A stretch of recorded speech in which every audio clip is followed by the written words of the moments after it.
আসসালামু আলাইকুম। সংবাদে আপনাদের সবাইকে স্বাগত জানাচ্ছি। আমি ফিরোজ তোহা। শুরুতেই সংবাদ শিরোনাম। বাংলাদেশের সর্বশেষ গুরুত্বপূর্ণ আপডেট সংবাদে আপনাকে স্বাগত। শুরুতেই সংবাদ শিরোনাম, পরে বিস্তারিত। শুরুতেই জানাবো 3 দিন রিমান্ডে সেই মোনালিসা। সাবেক জনপ্রশাসন মন্ত্রী ফরহাদ হোসেনের স্ত্রী সৈয়দা মোনালিসাকে 2টি মামলায় গ্রেপ্তার দেখিয়ে মেহেরপুরের আদালতে হাজির করা হয়েছে। সোমবার 17 ফেব্রুয়ারি মেহেরপুর আদালতে হাজির করে পুলিশের পক্ষ থেকে একটি মামলায় 7 দিনের রিমান্ড আবেদন করলে 3 দিনের রিমান্ড মঞ্জুর করেছে আদালত। এরপর জানাবো, আর কোনো ফ্যাসিস্ট ক্ষমতা আসতে পারবে না। বাংলাদেশ ছাত্রদলের কেন্দ্রীয় সংসদের সহসভাপতি মশিউর রহমান মামুন বলেছেন, দুর্নীতিবাজ শেখ হাসিনার মতো আর কোনো ফ্যাসিস্ট ক্ষমতা আসতে পারবে না। পাহারায় থাকবে ছাত্রদল। এদিকে হাসিনা সরকার মেগা প্রজেক্টের নামে লক্ষ কোটি টাকা পাচার করেছে দেশ থেকে, বললেন জয়নুল আবেদিন। বাংলাদেশের বার কাউন্সিলের vice chairman advocate Joynul Abedin বলেছেন, ফ্যাসিস্ট হাসিনা দেশকে নষ্ট করে দিয়ে গেছে। আল্লাহ না চাইলে কেউ 1 মিনিটও ক্ষমতায় থাকতে পারে না। উন্নয়নের নামে মেগা প্রজেক্ট বানিয়ে শত শত লক্ষ লক্ষ কোটি বিদেশে পাচার করেছে। এবারে জানাবো, এবার থেকে কর দিতে হবে গ্রাম অঞ্চলের চিকিৎসক ও ব্যবসায়ীদের, বললেন অর্থ উপদেষ্টা। জেলা উপজেলা গ্রাম অঞ্চলে পর্যাপ্ত আয় করা ব্যবসায়ী ও চিকিৎসকদের ট্যাক্সের আওতায় আনতে জেলা প্রশাসকদের নির্দেশ দেওয়া হয়েছে বলে জানিয়েছেন অর্থ উপদেষ্টা ড. সালেউদ্দিন আহমেদ। এদিকে যা শুনেছি গা শিউরে উঠেছে, আলেপকে নিয়ে আল জাজিরার সাংবাদিকের স্ট্যাটাস। ক্ষমতাচ্যুত শেখ হাসিনার আমলে চট্টগ্রাম র্যাবের 6 নারীকে নগ্ন করে নির্যাতনের অভিযোগ উঠেছে তৎকালীন র্যাব কর্মকর্তা আলেপ উদ্দিনের বিরুদ্ধে। এছাড়াও তিনি নারায়ণগঞ্জ, মাগুরা সহ দেশের বিভিন্ন জায়গায় যতদিন দায়িত্ব পালন করেছেন বন্দীদের স্ত্রীদের সঙ্গে নানা অপকর্মে লিপ্ত হয়েছেন এবং কারাগারে বন্দী নারীদেরকেও তিনি অশালীন কার্যকলাপে লিপ্ত করেছেন। এ বিষয়ে আল জাজিরা তার একটি মুখোশ উন্মোচন করে একটি ভিডিও প্রকাশ করেছে, কিভাবে একজন র্যাবের কর্মকর্তা এ ধরনের অপকর্ম করেছে শেখ হাসিনার আমলে। এ বিষয়ে খুব দ্রুত বিচার চান এই সাংবাদিক।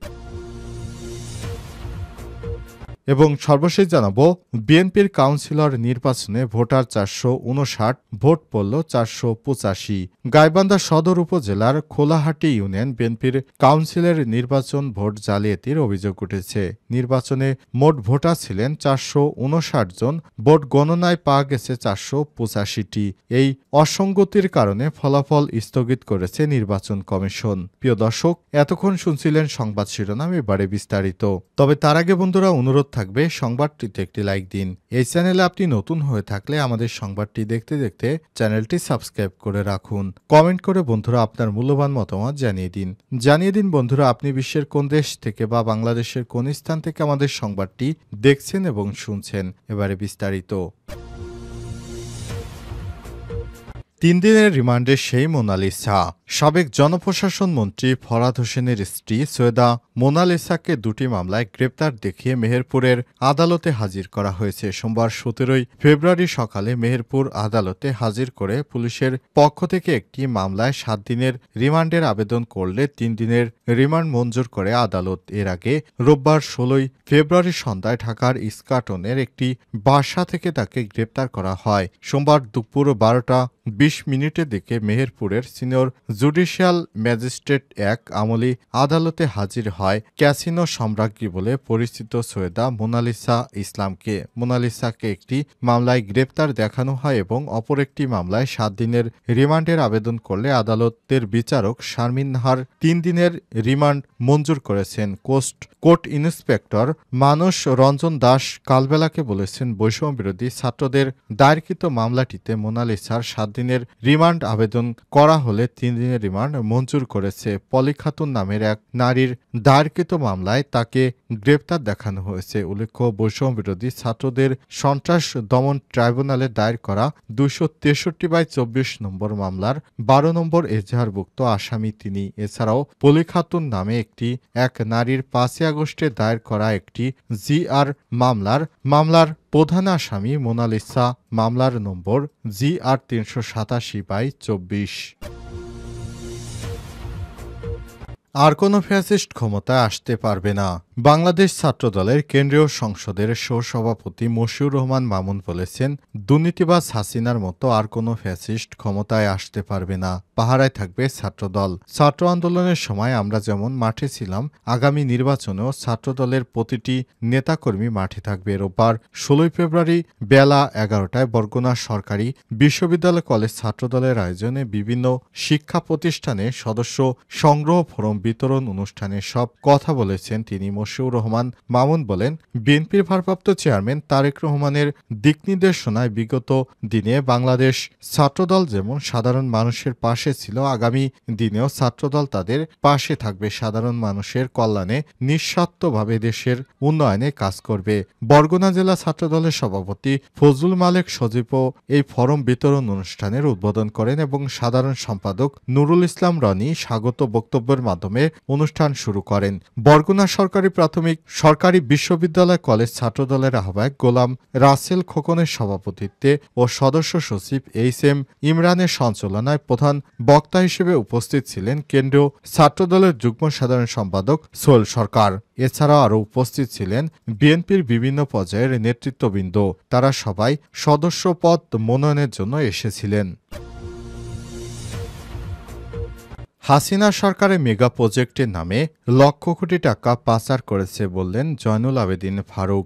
বাংলাদেশ বার কাউন্সিলের vice chairman advocate Joynul Abedin বলেছেন, ফ্যাসিস্ট শেখ হাসিনা দেশকে নষ্ট করে দিয়ে গেছে। আল্লাহ না চাইলে কেউ এক মিনিটও ক্ষমতায় থাকতে পারে না। উন্নয়নের নামে মেগা প্রজেক্ট করে কোটি কোটি টাকা বিদেশে পাচার করেছে হাসিনা। রোববার ১৬ ফেব্রুয়ারি রাত ৯টার দিকে ভোলা আইনজীবী সমিতির উত্তর ভবনের অভিষেক ও বার্ষিক ভোজ অনুষ্ঠানে প্রধান অতিথির বক্তব্যে সব কথা বলেন অ্যাডভোকেট জয়নুল আবেদিন। আরও বলেছেন, আওয়ামী লীগ সরকার ক্ষমতার জোরে দেশনেত্রী বেগম খালেদা জিয়াকে তার বাড়ি থেকে এক কাপড়ে উচ্ছেদ করেছিল। মিথ্যা মামলা দিয়ে তারেক রহমানকে জেলে পাঠিয়েছিল।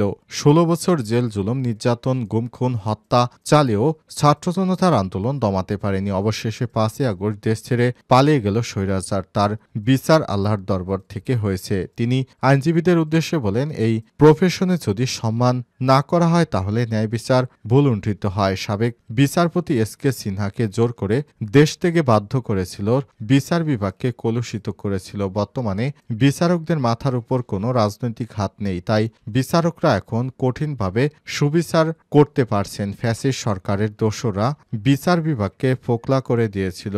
জেলা জজদের কাছ থেকে কিছু শেখার রয়েছে। বিচারকদের সম্মান করলে আপনারাও সম্মান পাবেন। তিনি আরো বলেন, বুকের তাজা রক্ত দিয়ে নতুন বাংলাদেশ হয়েছে। এখন এখানেও বিচারক আইনজীবীদের ভূমিকা ছিল, এটা ভুলে গেলে চলবে না। সকল শহীদদের রুহের মাগফিরাত কামনা করে তাদের সম্মান দেখানো আর আহ্বান জানিয়েছেন বিএনপির এই নেতা। এখন থেকে কর দিতে হবে গ্রাম অঞ্চলের চিকিৎসক ও ব্যবসায়ীদেরও, বললেন অর্থ উপদেষ্টা। জেলা উপজেলা ও গ্রাম অঞ্চলে পর্যাপ্ত আয় করা ব্যবসায়ী ও চিকিৎসকদের ট্যাক্সের আওতায় আনতে জেলা প্রশাসকদের নির্দেশ দেওয়া হয়েছে বলে জানিয়েছেন অর্থ উপদেষ্টা ডক্টর সালেউদ্দিন আহমেদ। পাশাপাশি দেশের সব চিকিৎসক এবং আইনজীবীদের ফির রসিদ বা ডিজিটাল পেমেন্ট মেথডে এনে তাদেরও করের আওতায় আনার উদ্যোগ নেওয়া হয়েছে বলে জানান তিনি। সোমবার ১৭ ফেব্রুয়ারি ওসমানী স্মৃতি মিলনায়তনে জেলা প্রশাসক ডিসি সম্মেলনের দ্বিতীয় দিনে এসব কথা জানিয়েছেন অর্থ উপদেষ্টা ডক্টর সালেউদ্দিন আহমেদ। তিনি জানান, বাংলাদেশে অনেক ব্যবসায়ী আছেন যারা গ্রাম পর্যায়ে আছে বা অনেক চিকিৎসক আছেন যারা গ্রাম পর্যায়ে ভালো আয় রোজগার করছেন। তাদেরও উচিত হবে দেশের উন্নয়নের কাজে অংশগ্রহণ করা, কারণ আপনারা কর না দিলে সরকারের আয়ের উৎস কোথা থেকে আসবে? সারা জীবন শুধু রাষ্ট্রের থেকে বিভিন্ন সুযোগ সুবিধা গ্রহণ করবেন আর সরকারকে ভ্যাট দিবেন না, যে সরকার রাষ্ট্র পরিচালনার ক্ষেত্রে বিভিন্ন দেশ থেকে ঋণ নিতে হচ্ছে। সুতরাং এভাবে আসলে রাষ্ট্র পরিচালনার ক্ষেত্রে সরকারের দিন দিন ঋণের পরিমাণ বেড়ে যাচ্ছে। তাই সরকার এ ধরনের ঋণ ও অতিরিক্ত সুদ দেওয়ার কারণে সরকারের বিভিন্ন বেসরকারি উৎস থেকে উচ্চ সুদে ঋণ নিতে হয়। আর এই ঋণগুলো নেয়ার কারণে সরকার অনেক উন্নয়নমূলক কর্মকাণ্ড করতে পারে না। কারণ এই টাকাগুলো তখন চলে যায় ওই ঋণের ভর্তুকি দিতে দিতে। তাই এসব ব্যবসায়ী ও যারা চিকিৎসক রয়েছেন, যারা দেশে ভালো আয় রোজগার করছেন, তাদেরও কিছু কর দেওয়া উচিত বলে মনে করেন এই বাংলাদেশের সাবেক গভর্নর সালেউদ্দিন আহমেদ।